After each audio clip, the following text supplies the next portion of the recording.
Hepinize tekrardan selamlar. Bugün 2002 yılında çıkmış olan ve Sam Raimi'nin yönetmenliğini yapmış olduğu Örümcek Adam filmini eleştireceğim. Videoya başlamadan önce bu videoda spoiler bulunduğumu belirtmek isterim. İyi seyirler.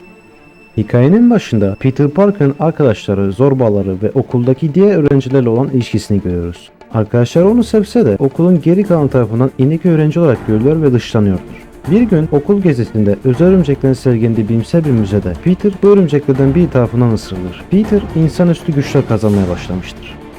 Bunlar yaşanırken aynı zamanda Oscorp şirketinin sahibi Norman Osborn'un orduyla yapacağı anlaşma için tanrı ve güç arttırıcı serumun gelişimini hızlandırmak istediğini görüyoruz.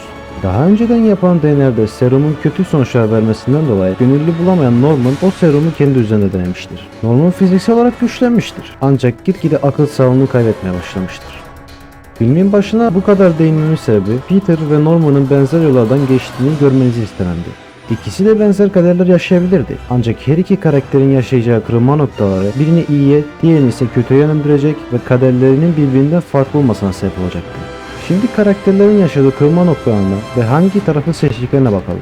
Aklını çoktan yitirmiş olan Norman orduyla anlaşmayı sağlayamamıştır. Şirketin de yönetim kurulu tarafından satılmasıyla beraber kendi kurduğu şirketten kovulmuştur. Bir de yanında kendisini destekleyecek kimsenin olmamasıyla birlikte Norman kendisini tamamen kötünün ellerine bırakmıştır. Ergenliğin zirvesindeki Peter ise güçlerini ilk başta sorumsuzca egosuna hizmet edecek şekilde kullanmıştır. Amcası Peter'ın davranışlarının değiştiğini fark edince ona sorumlulukları hakkında nasihat vermiştir. With great power comes great responsibility. Amcasının kalbini kırdıktan sonra Peter para kazanmak için kafes dövüşüne katılır. Dövüşü kazanmasına rağmen hakkı olan para miktarını alamaz ve çıkışa doğru umutsuzca ilerlemeye başlar. Tam o sırada parasını vermeyen adam söyler ve Peter sırf intikam almak niyetini hırsızı bilerek durdurmaz. Peter henüz farkında değildir ama dolaylı yoldan amcasının ölümüne sebep olmuştur. Peter suçluyu bulmuş ve sağlam bir şekilde dövmüştür. Kafasından onu öldürme fikri de geçiyordur. Ancak amcasının söylediği son sözlerin yardımıyla bu fikirden vazgeçmiş ve kahramanlık yolunda ilk adımını atmıştır. Bütün önemli noktalara değindiğim için filmin devamını kısaca özetleyip geçeceğim. Filmin devamında Peter'ın olgunlaştığını ve başına ne gelirse gelsin asla iyilikten vazgeçmediğini, Norman ise akıl sağlığını tamamen kaybederek kontrolü yeşilcine bırakıp etrafa kaos saçtığını görüyoruz. Filmin finaline videonun sonunda değineceğim. Bu yüzden şimdi hikayeyle ilgili pozitif düşüncelerimi sizlerle paylaşmak istiyorum. Filmin hikayesinin Örümcek Adam'ın doğuşunu Örümcek Adam karakterine çoğu yönden sadık kalarak akılcı bir şekilde anlattığını söyledi. Ayrıca Peter'ın kişisel dünyasında geçirdiği değişimleri, filmdeki diğer karakterlerin geçirdiği değişimlerle destekleyerek bize başarılı bir şekilde aktardığını düşünüyorum.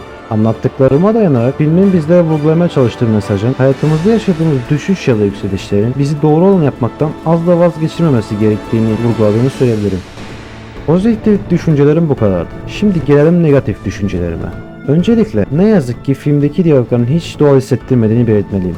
Küçükken hoşuma giden bu umut verici konuşmalar, büyümemin ve diğer Örümcek Adam içeriklerini tüketmemin etkisiyle artık bana doğal gelmiyor. Ayrıca beni en çok rahatsız eden konu bu filmdeki Örümcek Adam'ın kendi doğal ağlarına sahip olması. Tabii ki Örümcek Adamların birbirinden farklı özellikleri olabilir ancak bu detay orijinal Peter karakterine aykırı. Filmde Örümcek Adam'ın neden doğal ağa sahip olduğu Sam Raimi'ye sorulduğunda Raimi büyük şirketlerin üretemediği ağ atıcılarını daha ergenlik yılındaki bir çocuğun üretmesinin mantıksız olduğunu düşündüğünü söylemişti. Ancak ben bu fikre hiç katılmıyorum. Peter Parker karakterinin en önemli özelliklerinden biri de aşırı zeki olmasıdır. Ne yazık ki film bunu da iyi işlememiş. Neden? Çünkü filmde Peter yeşil cini alt etmek için aklından çok yumruklarını kullanıyor. Fantastik bir filmde bu kadar gerçekçiliğe dikkat edip karaktere aykırı davranmak bana göre çok mantıksızca. Filmde bulunan yan karakterleri detaylıca inceleyerek devam etmek istiyorum. İnceleyeceğim karakterler Mary Jane ve Harry Osborn'dur. Hadi MJ ile başlayalım. MJ'in okuldaki popülerliği ve ailesi olan kötü ilişkisi filmin başlarında bizlere gösteriliyor. Filmin ilerisinde ise neredeyse bütün para, süper güç ve üstünlük sahibi erkeklerle birlikte olduğunu ve filmin büyük bir kısmında Harry, Peter, MJ aşk üçgeninin ilk noktası olduğunu görüyoruz. Keşke bu karakterle ilgili söyleyebileceğim pozitif bir şey olsa ancak ne yazık ki yok. Anlattıklarıma dayanarak söyleyebileceğim ilk şey bu filmdeki MJ'in karakter gelişiminin hiç olmamasıdır. Söyleyebileceğim ikinci şey ise bu filmdeki MJ'in işleniş şeklinin benim bildiğim MJ karakterine tamamen ters olduğudur. Benim bildiğim MJ bu filmdekinin aksine gücü olanla değil kalbi temiz olanla ilişki içerisinde olan bir karakterdir. Hadi ilişki konusunu da geçtim. Benim bildiğim MJ her zaman sevdiklerinin yanında olan ve onlara destek olmak için elinden geleni yapan bir karakterdir. Örneğin Marvel'ın Örümcek Adamı isimli oyunun evreninde yer alan MJ bu dediklerime birebir uymaktadır. Biraz sinirlendiğimin farkındayım. Ancak insan en sevdiği filmlerden birinde karakterlerden birinin bu şekilde harcandığını görünce morali bozuluyor. Bu filmdeki Harry'i inceleyecek olursak, filmin başlarında babasının parasıyla övünmeyi sevmeyen biri olduğunu, etrafındaki insanlarla olan ilişkisini ve babası tarafından Peter ile sürekli kıyaslandığını, bir türlü beklentileri karşılayamayan bir evlat olarak görüldüğünü net bir şekilde görüyoruz. Ancak filmin ilerisinde Harry'nin babasının parasından destek aldığını ve babasını etkilemek için elinden geleni yaptığını görüyoruz. Ayrıca Peter ile olan arkadaşlık ilişkilerinde biraz zayıfladığını eklemeliyim. Son olarak Harry ve MJ ilişkisine değinmek istiyorum. Mezun olduktan sonra Harry ekran dışında MJ'ye çıkma teklifi etmiş ve MJ bu teklifi kabul etmiştir. Ancak bu ilişki sevgiye değil çıkara dayalıdır. MJ Harry'yi gerçekten sevmiyor ve onunla parası için birliktedir. Öbür yandan Harry ise MJ'in karakterine değil yalnızca dış görünüşüne seviyordur. Filmin sonlarına doğru ayrıldıklarını da eklemek isterim. Şimdi bu filmdeki Harry karakteri hakkında pozitif düşüncelerimi sizlerle paylaşmak istiyorum. Anlattıklarıma dayanarak ilk olarak Harry'nin karakter gelişiminin bu film için kabul edilebilir seviyede ve kalitede işlendiğini söyleyebilirim. İkinci olarak bu filmdeki Harry karakterinin benim bildiğim Harry karakterine büyük ölçüde uyduğunu belirtmeliyim. Örnek olarak Muhteşem Örümcek Adam çizgi dizisindeki Harry karakteri verilebilir. Bu filmdeki Harry hakkında herhangi bir negatif düşünce olmadığını da belirtmek isterim. Filmin dünyasının tarzı ve verdiği atmosferi inceleyerek devam etmek istiyorum. Bu filmin dünyasının detay seviyesini yeterli bulduğumu söyleyerek başlayalım. Örümcek Adam ve Yeşilcinin savaştığı ilk ve son mekan tasarımı, hikayedeki atmosferi izleyiciler başarılı bir şekilde aktarıyor. Filmin renk paleti de ciddi sahnede karamsarlığı, umut verici sahnede ise ilham duygusunu oldukça iyi yansıtıyor. Kamera açıları bile oldukça dengeli. Olayları net bir şekilde takip edebiliyor olmamız zaten bunu kanıtlıyor. Son olarak filmde zamanına göre oldukça iyi görsel efektlerin kullanıldığını söylemeliyim. Ayrıca sayıların gayet az olduğunu da belirtmeliyim. Gördüğümüz sahnelerin çoğu görsel efektle değil, gerçekten kurulmuş film setleriyle çekilmiştir. Tüm bu anlattıklarımı karakterlerin dünyaya olan güzel uyumuyla da birleştirince izleyicilere harika bir deneyim sunduğunu söyleyebilirim. Filmin finaline değinerek videoyu bitirmek istiyorum.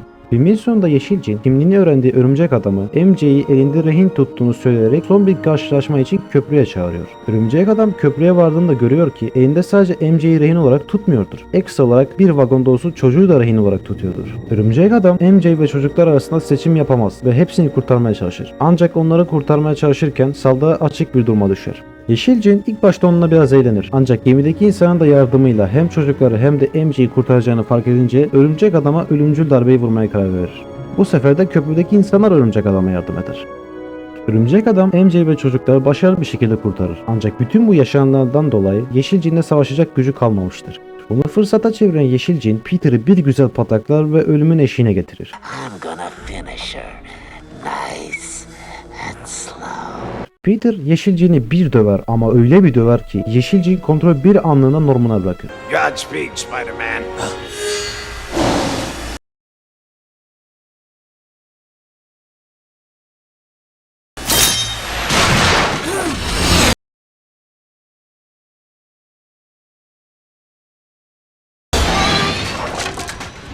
Oh.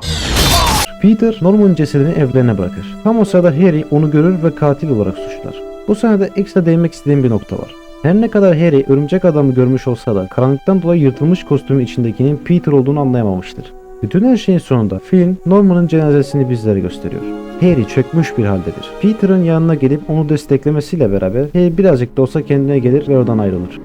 Hemen ardından MJ Peter'ın yanına gelir ve kendisinin gayet olgunlaştığını dile getirerek çıkma teklif eder. Ancak Peter kahraman kimliğinin ortaya çıkması durumunda sevdiklerinin başlarına nelerin gelebileceğini görmüştür. Pozitif olan düşüncemi filmin finalinin Örümcek Adam film üçlemesinin başlangıcı için mükemmel olduğunu söyleyerek detaylıca açıklamak isterim.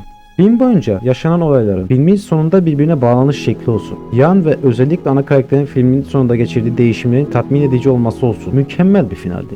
Final hakkında hiçbir negatif düşüncem olmadığını belirterek verdiğim puanın 10 üzerinden 7 olduğunu söylemek isterim. Evet arkadaşlar, videomuz buraya kadardı. Fark ettiğiniz gibi bu videonun montajını biraz daha sade yaptım. Çünkü önceki videoma baktığımda montajı oldukça karmaşık bulmuştum. Eğer videoyu beğendiyseniz beğeni atmayı, yeni videolardan da haberdar olmak istiyorsanız abone olup bildirim zilini açmayı unutmayın.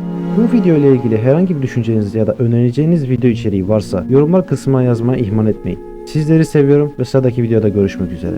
Bye.